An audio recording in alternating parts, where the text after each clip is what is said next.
The Outsiders Project, giving voice to the unheard. Hi, and welcome to the Outsiders Project podcast. We show that people sidelined from society can write, perform and create work of exceptional quality. You can find us on all social media. Look for the Outsiders Project Boscombe. And here comes the content warning.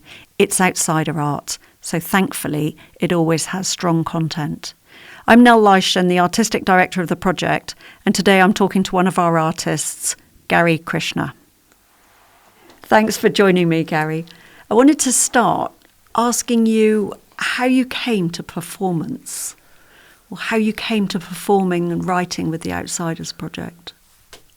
I came to see my partner in a play called The Vodka Hunters, or a performance called The Vodka Hunters, and then I went to see Scott in The Crooked Book, I think it was, and I just kind of remember, because I knew that my partner knew you, I kind of accosted you outside the venue and said, "Here, look at my writing, and that was the beginning of a journey that's lasted 2 or 3 years. I can't really recall how long it's been. Yeah, I think you said, I've got things to say and I want to do stuff. Yeah, that sounds like me, yeah. Yeah. So our first project together was Secret Voices. Yeah.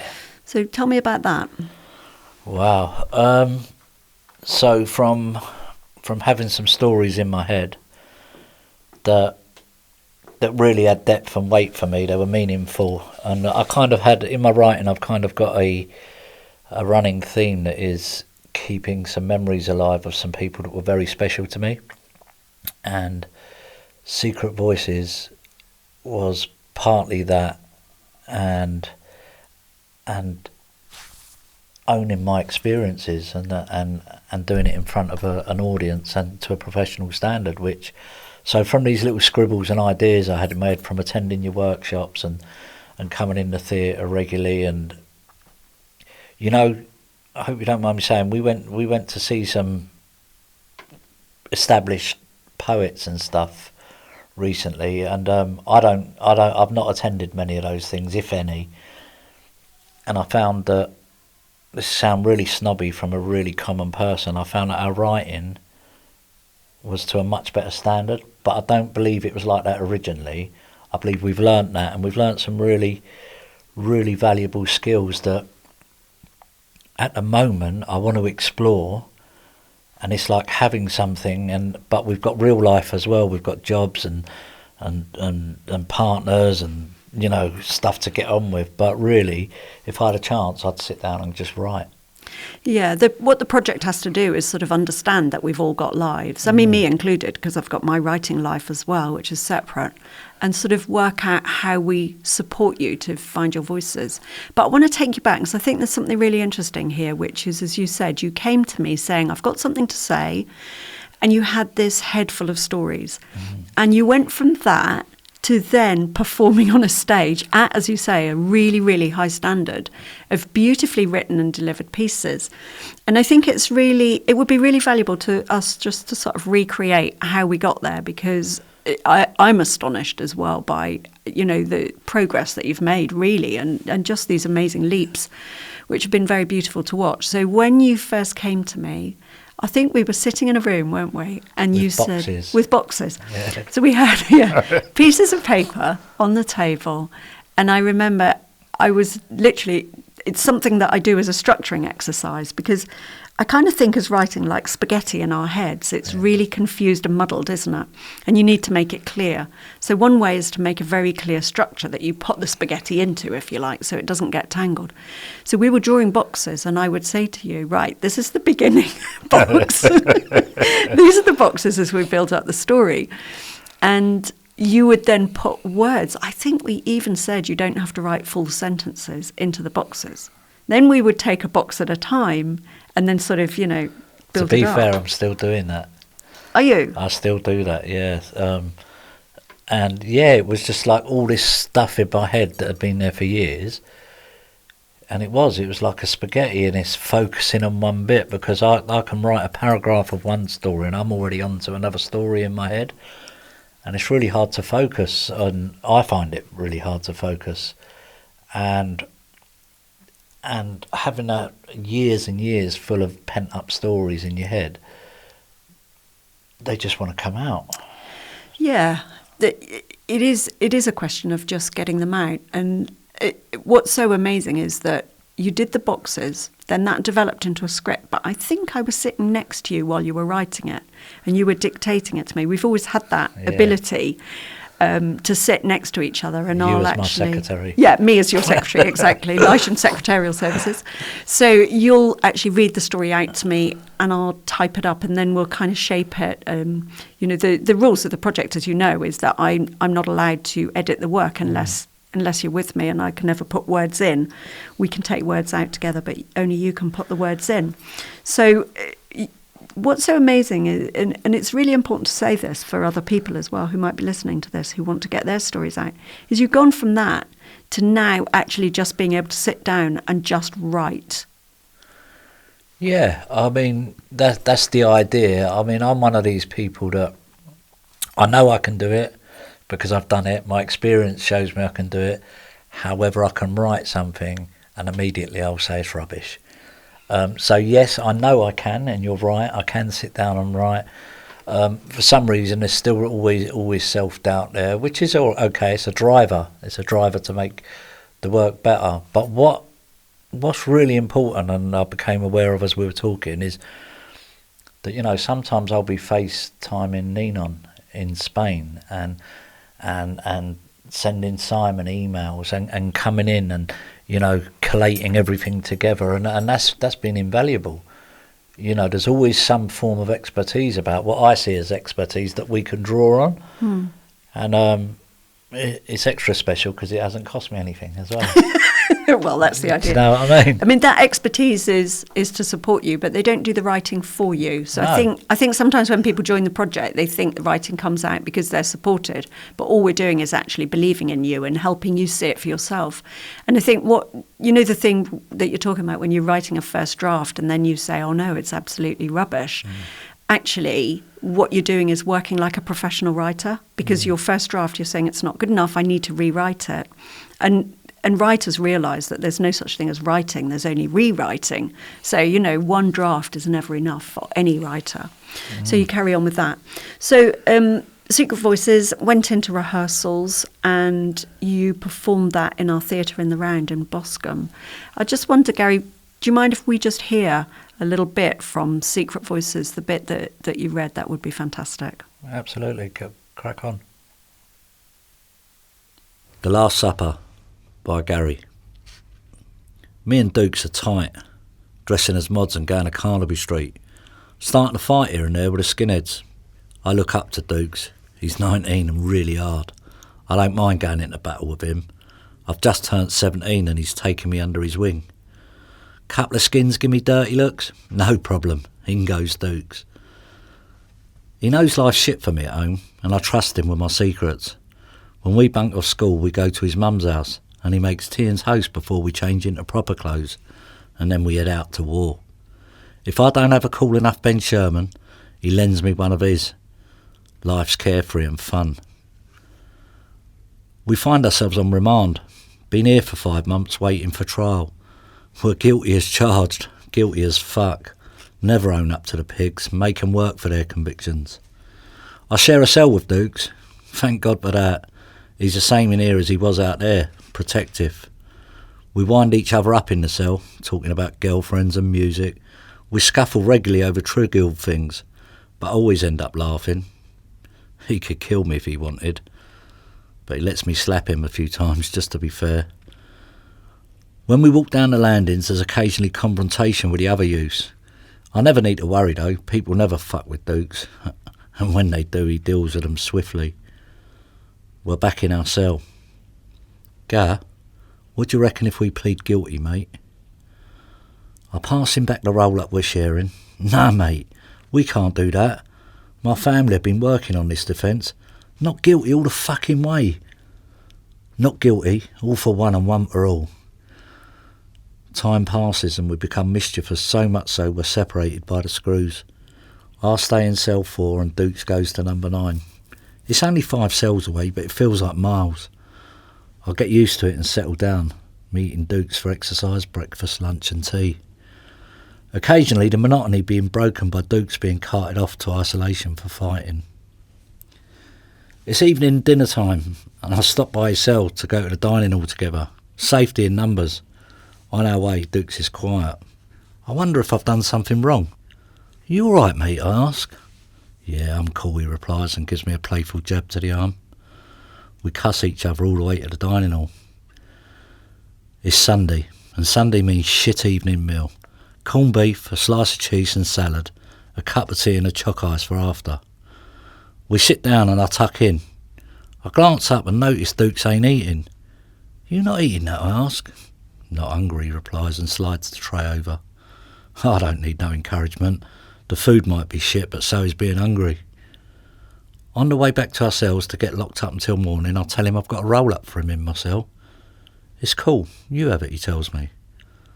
Full belly and an extra fag. Result. In the morning I leave my cell and head down a few cells to grab Dukes on the way to breakfast. His door's bolted shut with a padlock on it. I figure he's been up to no good and down the segregation unit. I decide I'll ask a screw en route. Excuse me, Gov, where's Dukes? Fuck off, Krishna, mind your own business. Breakfast passes without incident, even though I'm vulnerable without my sidekick. Heading back to my cell, the padlock's still on his. Bit worried now, I hope he hasn't been moved to another wing or shipped out to another prison. I'm starting to think maybe he was right. You know, we should plead guilty. After 5 months, being so young, we would get out for sure. In my cell, I shout out the window. Number 9, Dukes! No reply. I smoke a roll-up, read my book and shout out the window again. Nothing. I'm dozing on my bed somewhere between heaven and hell, with my treasured radio on low to save the batteries. I hear a news presenter's voice announcing that a 19-year-old has been found hung in his cell at HMPYO Ashford. I open my eyes, definitely on the warm side of hell. I'm up at the window again. Dukes, answer me! Fucking answer me now! I'm smashing the radio and pressing the buzzer. What, says the screw? It's Dukes, innit, Gov? Do yourself a favour, Krishna, and mind your own fucking business if you know what's good for you. I cry on and off for hours. I know it's him. What am I going to do alone? It's brilliant, thank you. It's really lovely to hear it again. If you know, the thing about theatre is it just disappears. So it's always really beautiful to revisit all of the pieces. Gary, why hadn't you written before you came to the project? I didn't, in a sense, I didn't have the tools. I didn't have the tools or the space or you guys. And I'm not sure why, but I never saw it as a viable option. I mean, part of the excitement for me, as you know, is to perform it as well. And knowing that there was performance at the end of stuff really drove me on. Is something that I've found that is something I'm interested in. And I'm not sure. I just had all these stories in my head. People tell me I'm a good storyteller, and that's as far as it ever went until we turned up with you guys. And in your earlier life, so the life that you had before you joined the project and before you came down to Bournemouth, did you perform? Not on the stage. Oh, I was a chameleon. Yeah, I was an absolute chameleon throughout my life. I mean, I had to adapt to be certain people depending on where I was.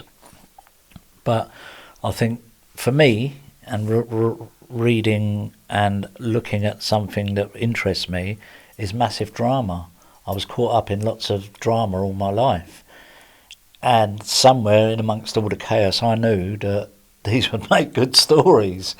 And also it's kind of cathartic. So I make no secret, that a lot of my reading and writing skills were learnt in prison. And particularly my reading, which I read so many books and I was transported to different places, which took me out of prison cells. and that stood me in good stead as well. When you were reading, I'm fascinated by this. When you were reading, you really pretty much taught yourself to read, didn't you, in prison? Yeah. So was that a process of you on your own with the book? I can't nail it down to one sentence. I was a prolific shoplifter and drug addict who was in and out of prison all the time. So maybe there would have been a cellmate at times. Maybe there would just...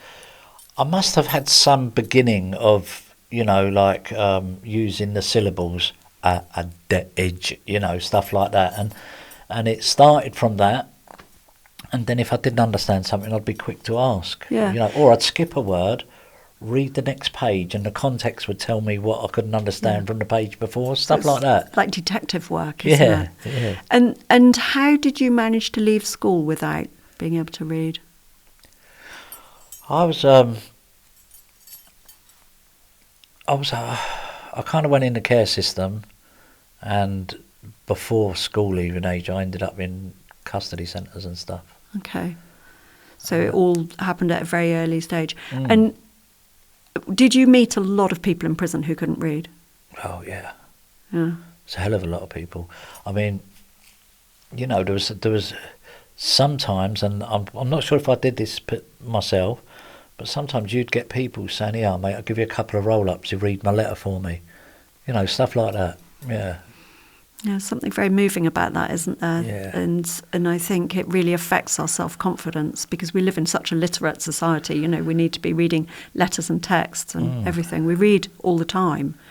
And actually, using phones and the internet has made us read even more, so you can be even more excluded from society. When you were in prison, you read, which were the detective books that you read? Ed McBain, Ed 87th McBain. Precinct. I loved this because when we first talked about it, I couldn't believe it because I went through a period of reading Ed McBain books. I read them all. They're amazing. Steve Carella. Steve Carella in the 87th Precinct. So they're set in New York, aren't they? Yeah. Detective books, but they're beautifully written and have an incredibly strong rhythm. And in fact, Tarantino says that most of what he learnt about writing came from Ed McBain. Wow, that's interesting. So he's sort of heralded as a really, really great detective And I never knew writer. that. I never knew that until you just told me it, and that you've read a lot of his books. That's all I knew. But I think what's really interesting is that you recognised something in them, and now you're writing yourself, and you have this fantastic sense of rhythm and timing. Of course, you would have recognised that in another book. Yeah, I mean, the value of a good book when you're locked up is indescribable. So if you do read one and it was good, you want to read something else by the same person. And there's a few authors that I had that kind of, if you call it, relationship with, because the indescribable feeling is freedom, which we haven't got. And also, but just going back to learning about writing, I also learnt to read different things besides writing during all of that experience. And, whether that be people, situations, I mean, the listeners have heard me that I've been in prison, but I was never a bad person, and I knew that internally. I knew that I was doing some bad stuff, but I knew all of the experiences and the reading and everything would stand me in good stead. I've always known it. It's really interesting, isn't it? So intuitively, you knew in those wild, dramatic years that these would make good stories. Mm-hmm. So there was some part of you that knew that and was aware of it. And then also, you knew that all of that reading was going to stand you in good stead. Mm. It's just very interesting, I think, sometimes, when you actually start writing, that you realise you've been building up to writing. Yeah. You might not have said it, you might not have sat in prison, or known it, exactly. Or known it until we've done it, yeah, I agree. Yeah. Tell me about your writing now, how you feel about writing now. I wish I had more time to do it. But it's good. My writing's good, I know it's good. I kind of have difficulties writing fiction, which we've discussed. and I'm not sure if that's a good thing or a bad thing. But I know I can write. I know the material I like to write, and I know I've got the style of writing to write that material. So I've got a head full of that I'm able to write, and I feel confident about. But never satisfied. I'd like to write some fiction. So I'm finding that difficult at the moment. Yeah, it's interesting. Just in my experience, writing's a sort of spectrum of people. Some people write about their own experience, and some people don't. And there's no right or wrong. It's just sort of part of your writing voice. You know how much I believe in writing voices, and part of your voice is the fact that you write about these truthful stories. But you have started to change the facts, which is interesting, so that process actually has begun, I think, because I don't think you move from one thing straight to another. I think we grow organically, and I think that that's sort of starting to come down the line.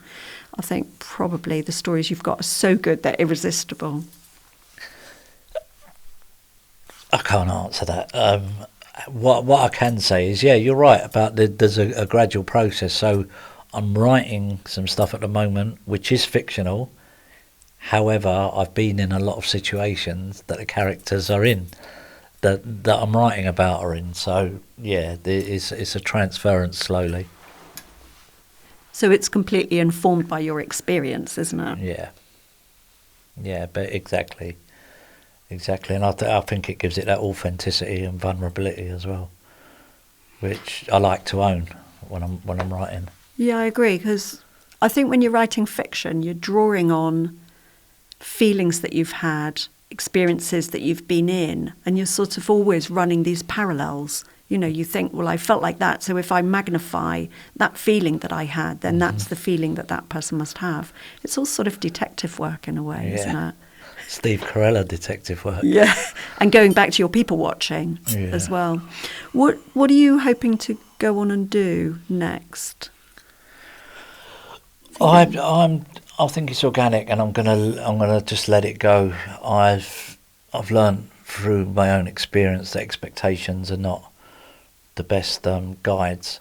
So I'm gonna write and hopefully perform, and I'm pretty sure that if I stay involved and stay connected, that I'll do what I love, which is to write and perform my writing.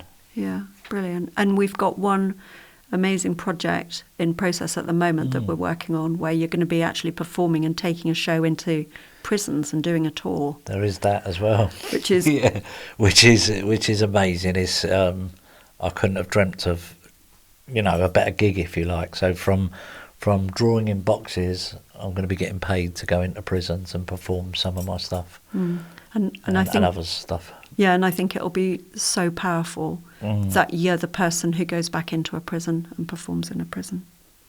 Absolutely. Gary, thank you so much, and look forward so much to seeing and hearing more of your work in the future. Thank you. Thank you.